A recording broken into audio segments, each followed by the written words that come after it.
আসসালামু আলাইকুম ওরহমতুল্লাহ বারাকাতু।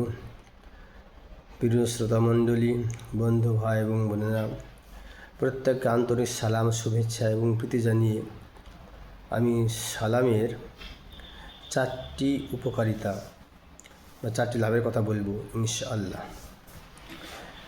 সালাম দিলে, পরিবারের মানুষকে সালাম দিলে 4টি লাভ হয়। 1 নম্বর হচ্ছে, আল্লাহ রসুল সাল্লাম তিনি বলেছেন, ইজা দাখলতা আলা আহলিকা ফাসাল্লিম ইয়াকুন বারাকাতান আলাইক। ইবনে তিরমিজি শরীফ। হাদিসটা আনাস থেকে বর্ণিত।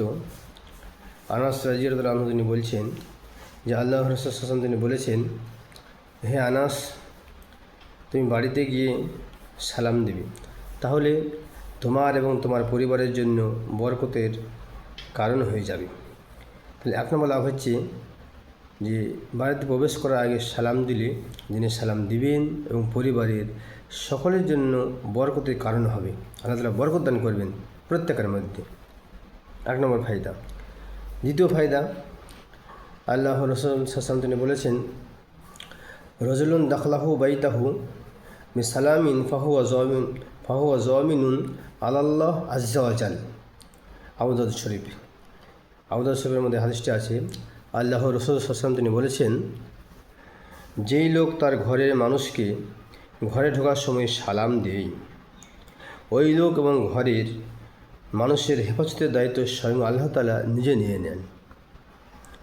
তাহলে সালাম দিলে, ঘরের মানুষকে প্রবেশের পূর্বে সালাম দিলে দ্বিতীয় লাভ হচ্ছে, যিনি সালাম দিবেন এবং বাড়ির পরিবারের সকলের জন্য সকলের হেফাজতের দায়িত্ব আল্লাহ তাআলা স্বয়ং নিয়ে নেবেন। আজকে আমরা বাড়িতে বসবাস করি, অনেক সময় প্রাণী পশুপক্ষী বা কোনো মানুষকে অনেক সময় মানুষেরও ভয় থাকার সময়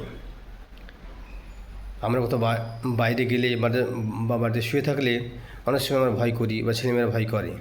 তো আল্লাহ রসুল সাল্লাল্লাহু আলাইহি ওয়াসাল্লাম বলছেন, কোনো ব্যক্তি যদি বাড়িতে প্রবেশ করার পূর্বে সালাম দেওয়ার অভ্যাস থাকে, প্র্যাকটিস থাকে, যদি কারো সবসময় অভ্যাস থাকে, অভ্যস্ত হয় যদি সালাম দেওয়া, তাহলে আল্লাহ তাআলা যিনি সালাম দিবেন বাড়ির পরিবারের সকলেই হেফাজতের দায়িত্ব আল্লাহ তাআলা নিয়ে নেবেন। তাহলে এর থেকে ফায়দা আর কী হবে বেশি? আল্লাহ তাআলা স্বয়ং যদি ফায়দা নিয়ে নেন। 3 নম্বর ফায়দা হচ্ছে যে আল্লাহ রসুল সাল্লাল্লাহু আলাইহি ওয়াসাল্লাম তিনি বলেছেন, আফসুস সালাম বাইনাকুম। সালামকে তোমরা ব্যাপক প্রসার করো। তোমরা যদি সালামকে ব্যাপক প্রসার করো, তাহলে আল্লাহ তাআলা তোমাদের মধ্যে ব্যাপকভাবে মহব্বত ভালোবাসা সৃষ্টি করে দেবেন। তাহলে আমরা যদি বাড়ির পরিবার হোক বা কোনো মানুষকে হোক, যদি ব্যাপক সালাম প্রচার করতে পারি, তাহলে আমাদের মধ্যে ভালোবাসা মহব্বত পয়দা হবে, সৃষ্টি হবে। যেমন ধরুন, বাড়িতে পরিবারের মধ্যে হোক বা প্রতিবেশীর মধ্যে হোক, কারোর সঙ্গে ঝামেলা অশান্তি হয়, বা যে কোনো কারণে যদি কথা বলা বন্ধ থাকে, রাগারাগি ভাব থাকে, তাহলে দেখবেন 1 বার 2 বার 3 বার একাধিকবার সালাম দিলে রাগান্বিত ব্যক্তি প্রথমে সালাম উত্তর না দিলেও সে মনে মনে দেবে, প্রকাশ না দিলে মনে মনে দেবে। কয়েকদিন ধরে সালাম দিলে আস্তে আস্তে সে জোরেই সালাম উত্তর দেবে।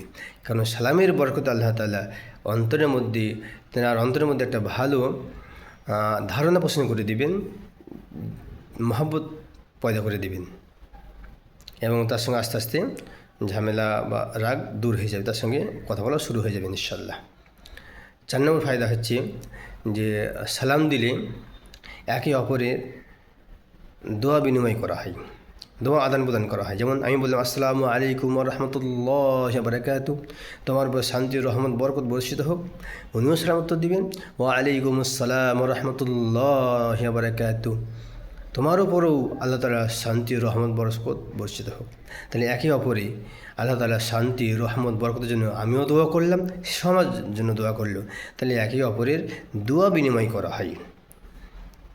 তাহলে পরিবারের মানুষকে সালাম দিলে 4টি ফায়দা হয়, বা সালামের 4টি ফায়দা আছে। 1 নম্বর হচ্ছে, পরিবারে ঢোকার আগে সালাম দিলে আল্লাহ তাআলা প্রত্যেকের মধ্যে বরকত দান করবেন। দ্বিতীয় হচ্ছে, তাদের সমস্ত মানুষের হেফাজত আল্লাহ তাআলা স্বয়ং নিজে নিয়ে নেবেন। 3 নম্বর লাভ হচ্ছে, আল্লাহ তাআলা একে অপরের মধ্যে মহব্বত ভালোবাসা পয়দা করে দেবেন, সৃষ্টি করে দেবেন। 4 নম্বর হচ্ছে একে অপরের দোয়া বিনিময় করা হয়, দোয়া আদান প্রদান করা হয়। ইনশাআল্লাহ আমরা সকলেই ব্যাপক পরিমাণে পূর্ণাঙ্গ সালামকে আমরা ব্যাপকভাবে প্রচার প্রসার করার চেষ্টা করব ইনশাআল্লাহ। আল্লাহ তাআলা আমাদের সকলকে বেশি বেশি করে সালামকে ব্যাপকভাবে প্রচার প্রসার করার তৌফিক দান করবেন। আল্লাহুম্মা আমিন, আল্লাহুম্মা আমিন। প্রিয় বন্ধু, শ্রোতামণ্ডলী, বন্ধু ভাইয়ের কাছে আবেদন যেন এই যে সালামের 4টি ফায়দা প্রত্যেকটা মানুষ জানতে পারে, তার প্রতি আমল করতে পারে। তার জন্য সকলের কাছে পৌঁছাই এই ভিডিওটা, সেই জন্য আমরা সকলে বেশি বেশি করে শেয়ার, ফলো, লাইক, কমেন্ট করব ইনশাআল্লাহ। আসসালামু আলাইকুম ওয়া রাহমাতুল্লাহি ওয়া বারাকাতুহু।